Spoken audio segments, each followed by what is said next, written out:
Hello, now we are in the course for nanofabrication technology. Right now this is lecture number 7. Okay, so far we discussed the principle and examples for the fabrication of nanoparticles, and this lecture will be the last content for nanoparticle synthesis. As an introduction given in lecture number 3, for zero-dimension nanostructure or nanoparticles, we can synthesize them by either top-down approach or bottom-up approach, and we have focused the lecture on bottom-up approaches. Okay, and for bottom-up approaches, they can be divided into two categories: thermodynamics equilibrium approaches, which have been covered in lecture 4, 5, and 6. And for today, for this lecture number 7, we will discuss the kinetic approaches. Kinetic approaches basically is the way to confine the growth by confining the space for the particle growth. The confinement can be done so that the particles should have the limited size. We can confine either the amount of the source for the material, or we can confine the space for the materials for the growth. And the second one would be a little bit more easier to control, even though the first one, the control of the source, should be applicable as well. So we are going to focus our attention on the confinement of space. Okay, and the confinement of space is just like given a beaker, just like in this picture. If you have 100 milliliter beaker filled with liquid or the solution so that the precipitation or solidification can be done, the largest size possible should fill up this volume. So if you reduce the size from 1,000 milliliter down to maybe 50 milliliter like this, the size of the crystals, the maximum possible size should be lower and lower, or smaller and smaller. Okay, so if you imagine the beaker with the size of nanoliter, then the particle size would be nanometers. So there's several examples for such confinement in volume. For instance, we can do synthesis inside micelles or microemulsion. We can do synthesis inside aerosols, which is droplets of liquid in air. We can also combine aerosol synthesis with heat, and the technique is called spray pyrolysis. And these 3 techniques will be focused in this lecture. For the first one, the synthesis inside micelle or microemulsion, these two are very much related. For formation of micelles, we need surfactant, and molecular structure of surfactant is basically molecules that on one side it is polar and on the other side it is non-polar. Of course, there's so many kinds of surfactant. There's a cationic surfactant, anionic surfactant, and non-ionic surfactant.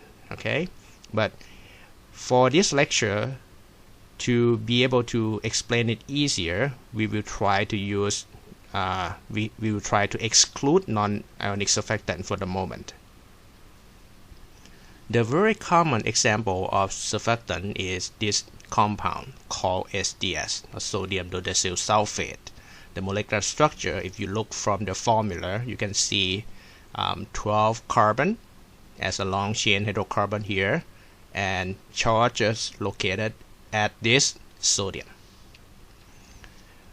You can draw the molecular structure just like this picture, and we can simplify this molecular structure. Okay, on the tail side, the aliphatic hydrocarbon here is non-polar, so this tail side is hydrophobic, or it does not like water. On the head side here, it has charges a positive charge here located at the sodium, making the whole molecules to be hydrophilic, will be hydrophilic at this side.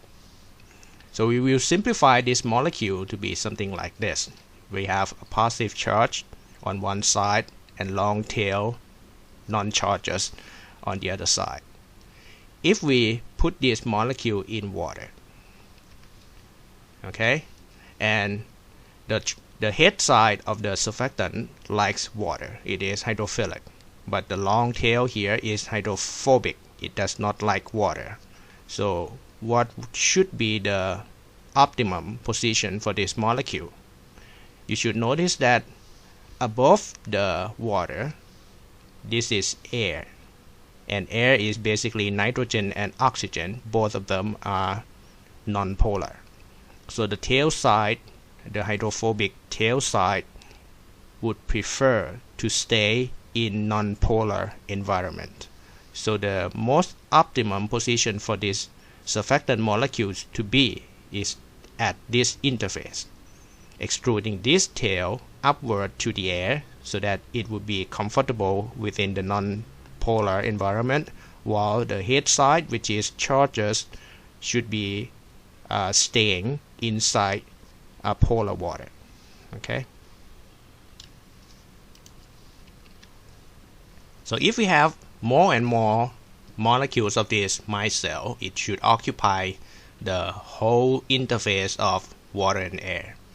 If we keep adding these molecules into water, now there is no more space left on the interface for these molecules to stay.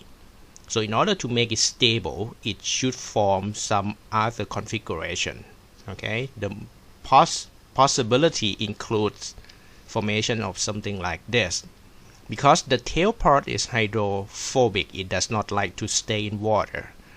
So the one possibility is just to put the tail parts together to form a cluster like this, and let the charge a polar head pointing out toward water. Okay, this cluster is called micelle. Okay, and this is a stable cluster of surfactant in water. Of course, in reality, the density of this micelle will be much higher than this cartoon. It looks more like this, and inside this micelle, there's a chance that we can put organic solvent in there. Okay, so this cavity is our nano-sized beaker. So we can have this volume available for our solidification or precipitation or even reaction inside this. And if the product of the reaction is solid, then the maximum size of the solid form should be this size. Alright, so you can imagine now that we can try to make this micelle as small as possible so that our particle would be as small as possible, and we can control the size of these micelles, and therefore we can control the size of our particles. The concentration that this micelle would be formed is called CMC, standing for critical micellar concentration, and this CMC value is a characteristic properties of each surfactant molecules. Okay, also I should mention that the shape of this micelle also depends on type of surfactant and concentration of surfactant in water. Okay, micelles is not limited to spherical shape. It can be cylindrical, it can be hexagon, it can be plate, so many shapes. Now, the other word that you need to understand is microemulsion. Microemulsion is basically emulsion in micro size, and emulsion is just a mixture of oil and water. Oil is basically organic solvent.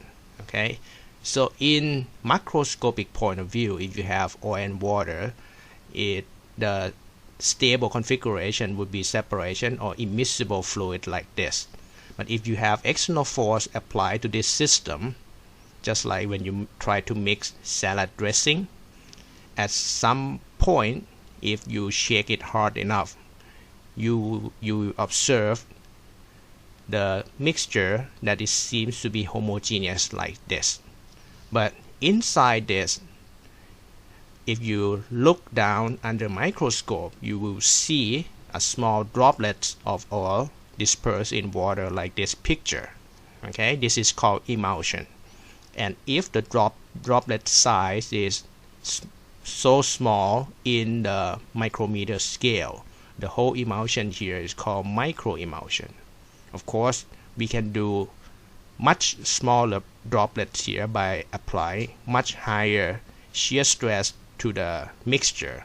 Then the droplet size can be reduced to nanometer scales, and the mixture is called nanoemulsion. Alright. For microemulsion, of course, if you leave the emulsion for a while, there will be a collision between droplets, and the collision occurs. The collision results in the coalescence of the droplets to make droplets larger, and eventually two liquids would separate into immiscible fluid again. So in order to make this emulsion stable, we can do either making the droplets so small that the surface tension of interface here stabilize the droplets, or using the surfactant to stabilize the droplets. Okay, so if you add surfactant into this system, now we can have a surfactant putting its non-polar tail into the oil part of the emulsion and leave the polar head into the aqueous part of the emulsion. And interaction or intermolecular forces between these surfactant molecules will stabilize the droplets or stabilize this emulsion. Okay, so you have to understand that stabilization of emulsion can be done in several ways, and this is one way to do it.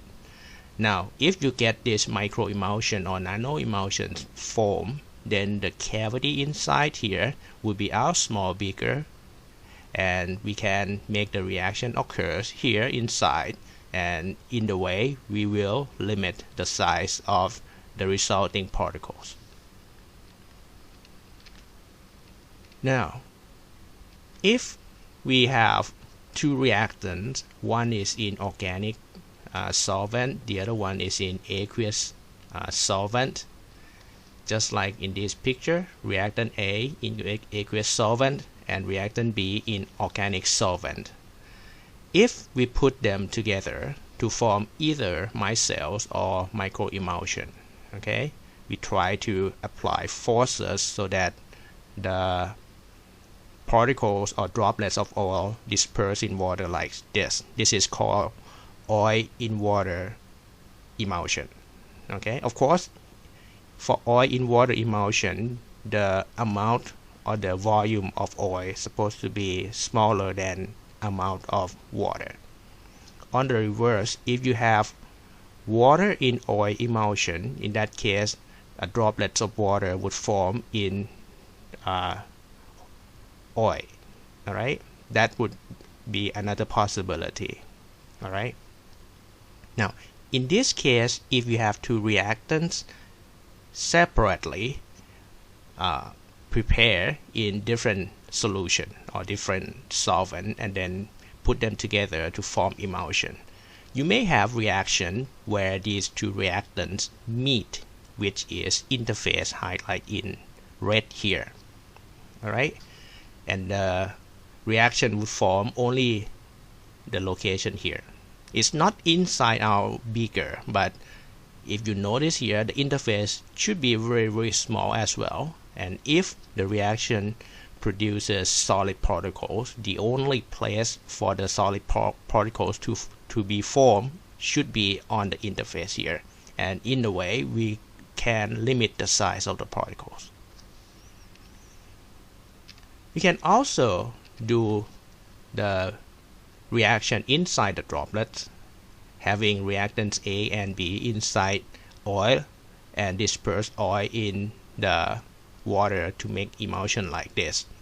Now this would be our small beaker, just like what we mentioned before. Okay, the question would be, if we have to put A and B together in oil before put the oil into water before making the emulsion, how can we prevent the reaction between A and B before the emulsion is formed? That would be one key problem that we need to overcome, right? One way to do it is to trigger the reaction using something else that we can control. For instance, if we prepare the solution at low temperature, which is low enough to prevent the reaction, then we can form the emulsion at low temperature. And then once the emulsion is formed, we can put the whole emulsion into higher temperature to trigger the reaction, and then reaction takes place within the volume that we prepare, right? That's one way to do it. So there's so many ways that we can trigger the reaction at the point that we want. Okay, but of course, if you use temperature as a triggering mechanism, you need to understand that the higher the temperature, the higher the chance for the emulsion droplets to collide, and they might form larger and larger reactor. Okay, so we have to realize that fact as well. Now, the second technique that we are going to cover in this lecture is called aerosol synthesis. In aerosols, basically you have liquid and you spray the liquid through a nozzle so that a droplet of liquid is formed in air. The whole thing here is called aerosol. Droplets may be in micrometer size or even nanometer size. Okay, these droplets, now you can have many tricks inside these droplets. If I have colloidal dispersion of solids suspended in liquid, when you make a droplet like this, inside each droplet there will be solid suspended in liquid. So when you spray it out, the droplets should have much higher interface between liquid and air outside, making the solvent evaporate easily. Okay, evaporation of solvent leaves the solid behind, making the solid solidify inside the particles. So the particles will be formed by the expense of solvent evaporated out. Okay, you may also have precursor inside the liquid, and once you spray through the nozzle, reaction occurs within the droplets, and these droplets would be our small beakers. The particle size that is the product from reactants should be limited by the size of the droplet itself. But of course, you have to understand that as the droplets travel from the nozzle out here, the size may be changed. It may become smaller and smaller by means of evaporation of the solvent. It may be bigger by the collision of the droplet. Okay, you have to take in account of these effects as well. So the reaction inside initiate the formation of solid, and then there will be nucleation. There will be a growth of particles inside the droplet, but the particles cannot grow bigger than the size of the droplet itself. Sometimes if you have solid suspended in liquid and you spray it out, sometimes it is considered as top-down approach, okay, because there's no reaction involved. But it can be bottom-up approach as well if you initiate some reaction inside the droplet. The particle that obtained from these techniques is usually polycrystalline, because the crystallization or precipitation occurs spontaneously in many points within droplet, and commonly the particle size is small.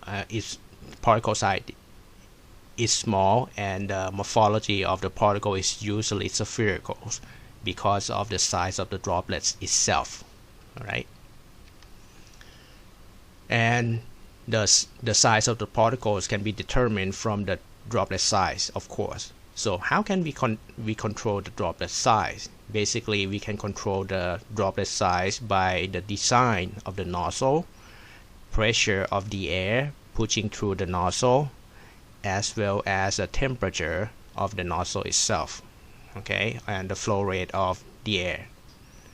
The higher the flow rate, the smaller the particles, because the particles or the droplets are formed by shear stress of the air flowing through the nozzle.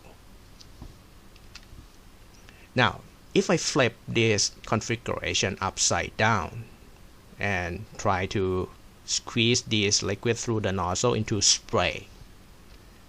Now, if I supply fuel and air, ignite to form a flame, okay, so that our spray would pass through the nozzle into high temperature zone right away, and this high temperature would trigger the reaction as well as triggering the removal of the solvent. The heat here, as I said, can do the evaporation of the solvent as well as initiate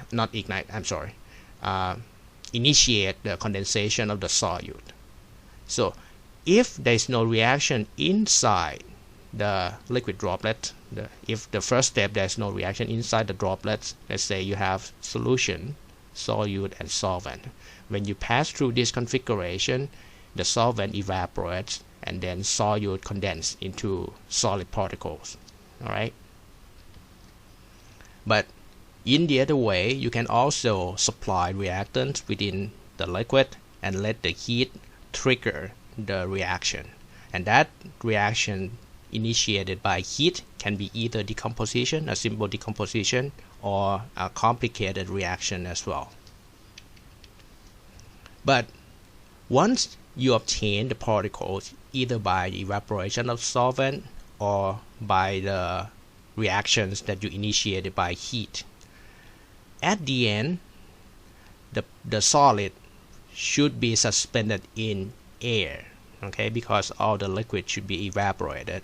Now, if that solid cannot leave the hot zone in time, then there'll be a chance that solid particles would sinter together according to the heat. Okay, so this technique, you need to control the heating zone carefully.